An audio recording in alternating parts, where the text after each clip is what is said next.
Beef വരട്ടിയെടുക്കാം. അതിനു വേണ്ടിയുള്ള ingredients എന്തൊക്കെയാണെന്ന് നോക്കാം. 2 കിലോ ബീഫ് എടുത്തിട്ടുണ്ട് നമ്മൾ. സവാള സ്ലൈസ് ചെയ്തത്, തക്കാളി, ഇഞ്ചി വെളുത്തുള്ളി പേസ്റ്റ്, ചെറിയുള്ളി പേസ്റ്റ്. ഈ അരപ്പിൽ നമ്മൾ ചെറിയ ജീരകം, വലിയ ജീരകം, കുരുമുളക്, പച്ചമുളക്, കറിവേപ്പില, മല്ലിയില ഇത്രയും സാധനങ്ങൾ ചേർത്തിട്ട് അരച്ചെടുത്തതാണ്.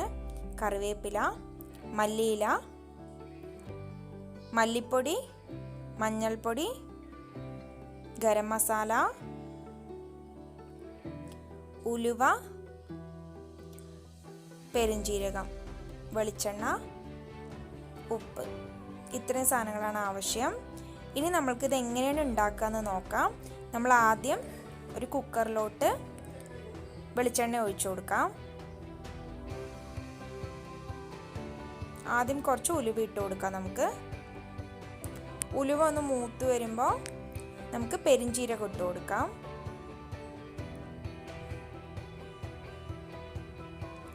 ഇനി പെരുംജീരകം ഒന്ന് പൊട്ടി വരുമ്പോൾ നമ്മൾക്ക് അരിഞ്ഞു വെച്ചിട്ടുള്ള സവാള ചേർത്ത് കൊടുക്കാം.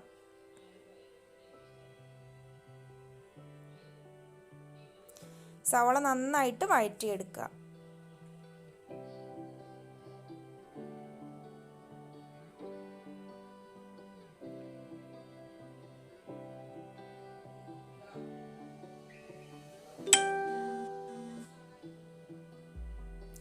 ഇനി നമുക്ക് അതിലോട്ട് കുറച്ച് കല്ലുപ്പും കൂടെ ചേർത്തിട്ട് നന്നായിട്ട് ഇളക്കി കൊടുക്കാം. ഇതപ്പോൾ നമ്മുടെ സവാള നന്നായിട്ട് വഴറ്റിയെടുത്തിട്ടുണ്ട്. ഇനി അതിലോട്ട് നമ്മൾക്ക് ഇഞ്ചി വെളുത്തുള്ളി പേസ്റ്റ് ചേർത്ത് കൊടുക്കാം.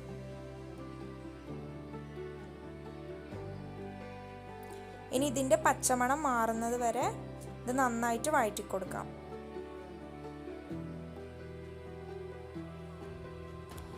അതിലെ പച്ചമണം പോയതിന് ശേഷം നമ്മൾക്ക് അരച്ചു വെച്ച ചെറിയുള്ളി പേസ്റ്റ് ഇട്ട് കൊടുക്കാം.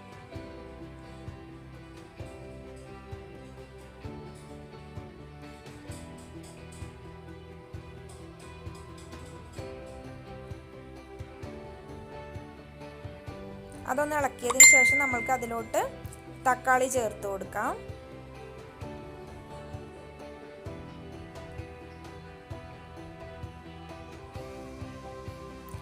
തക്കാളി ഇട്ട് നന്നായി വഴറ്റി വരുമ്പോൾ അരച്ചു വെച്ച അരപ്പ് ചേർത്ത് കൊടുക്കാം.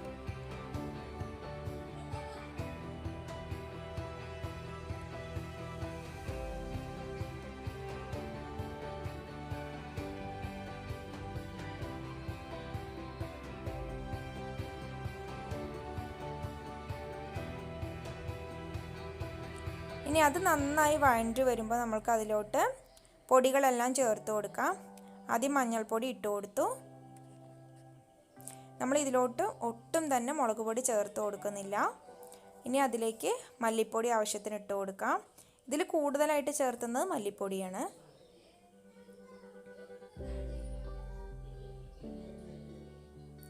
ഗരം മസാല ചേർത്ത് കൊടുക്കാം.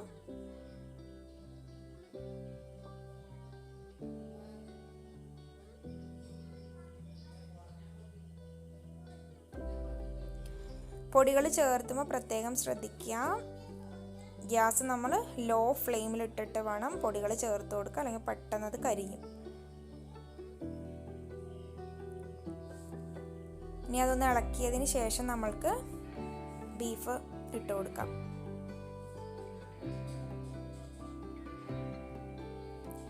ഇനി അതിലോട്ട് ആവശ്യത്തിന് കറിവേപ്പിലയും കൂടി. കറിവേപ്പില നല്ലപോലെ ചേർക്കാം, എത്ര ഇട്ടാലും നല്ലത് തന്നെയാണ്. അപ്പോൾ കറിവേപ്പില ഇട്ട് കൊടുക്കാം. നമ്മുടെ അവിടെ ഉണ്ടായിട്ടുള്ള നല്ല ഫ്രഷ് കറിവേപ്പിലയാണ്. കറിവേപ്പില ഇട്ടിട്ട് നന്നായിട്ട് മിക്സ് ചെയ്യാം.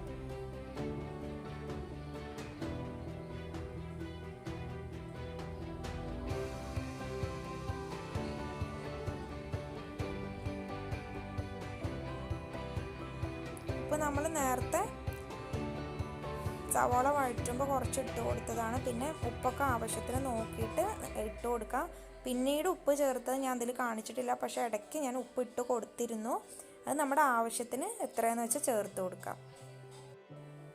ഇനി അതിലോട്ട് ഒരു 1/2 ഗ്ലാസ് വെള്ളം മാത്രമേ ഞാൻ ചേർത്ത് കൊടുത്തിട്ടുള്ളൂ. അത്രയും വെള്ളം ചേർത്തതിന് ശേഷം കുക്കറിൻ്റെ അടപ്പിട്ടിട്ട് വിസിൽ വെച്ചിട്ട് നമുക്ക് 4 വിസിൽ അടുപ്പിച്ച് വേവിച്ചെടുക്കണം.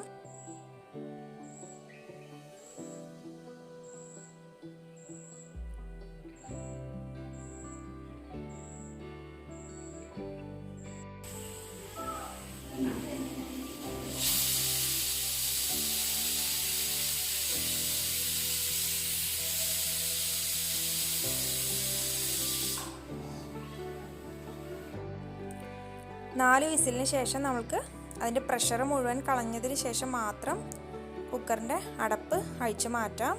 അതിനുശേഷം ഞാൻ വീണ്ടും ഒന്നുകൂടെ ഗ്യാസ് ഓൺ ചെയ്തിരുന്നു. ഒന്നുകൂടെ ഉപ്പിൻ്റെ പാകവും എല്ലാം നോക്കിയിട്ട് അതിൻ്റെ വെള്ളത്തിൻ്റെ അളവും എല്ലാം നോക്കിയിട്ട് ഒന്നുകൂടെ നമുക്ക് ഇളക്കി കൊടുക്കണം. ഇതിന് ശേഷം ഞാൻ കുക്കറിൽ നിന്ന് മാറ്റിയിട്ട് ഇതൊരു ചീനച്ചട്ടിയിലേക്ക് മാറ്റിയിരുന്നു.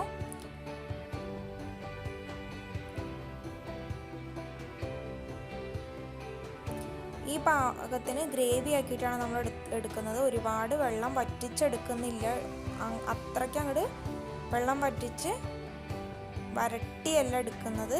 ചെറിയൊരു ഗ്രേവി പരുവത്തിലേക്കാണ് നമ്മൾ ആക്കിയെടുക്കുന്നത്. പൊറോട്ടയുടെയും കൊള്ളിയുടെയും കൂടെ കഴിക്കാൻ വേണ്ടിയിട്ടാണ് നമ്മളിന്ന് ഇങ്ങനെ ചെയ്തെടുത്തത്.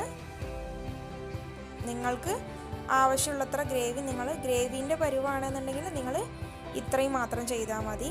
ഗ്രേവി നിങ്ങൾക്ക് ഇഷ്ടമല്ല എന്നുണ്ടെങ്കിൽ ഇനിയും ഗ്യാസ് ഫുൾ ഫ്ലെയിമിലിട്ടിട്ട് കൈ എടുക്കാതെ തന്നെ ഇളക്കിക്കൊണ്ടിരിക്കണം. അപ്പോൾ വെള്ളം മുഴുവൻ വറ്റിച്ചെടുക്കാം നമുക്ക്. അവസാനം മല്ലിയിലയും കറിവേപ്പിലയും കൂടെ ചേർത്തിട്ട് നന്നായിട്ട് മിക്സ് ചെയ്തിട്ട് നമുക്ക് ചൂടോടെ അത് സെർവ് ചെയ്യാം. ഇത്രയേ ഉള്ളൂ, ബീഫിൻ്റെ റെസിപ്പി റെഡി ആയിട്ടുണ്ട്.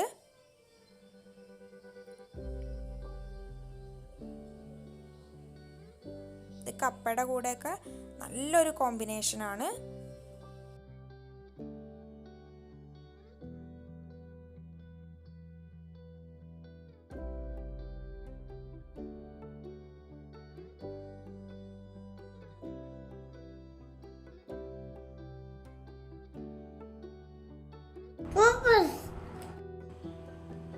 എല്ലാവർക്കും ഈ റെസിപ്പി ഇഷ്ടപ്പെട്ടെങ്കിൽ തീർച്ചയായും ട്രൈ ചെയ്ത് നോക്കണം. അപ്പോൾ ഈ വീഡിയോ നമുക്ക് ഇഷ്ടപ്പെട്ടെങ്കിൽ തീർച്ചയായും ലൈക്ക് ചെയ്യണം, ഷെയർ ചെയ്യണം, സബ്സ്ക്രൈബ് ചെയ്യണം,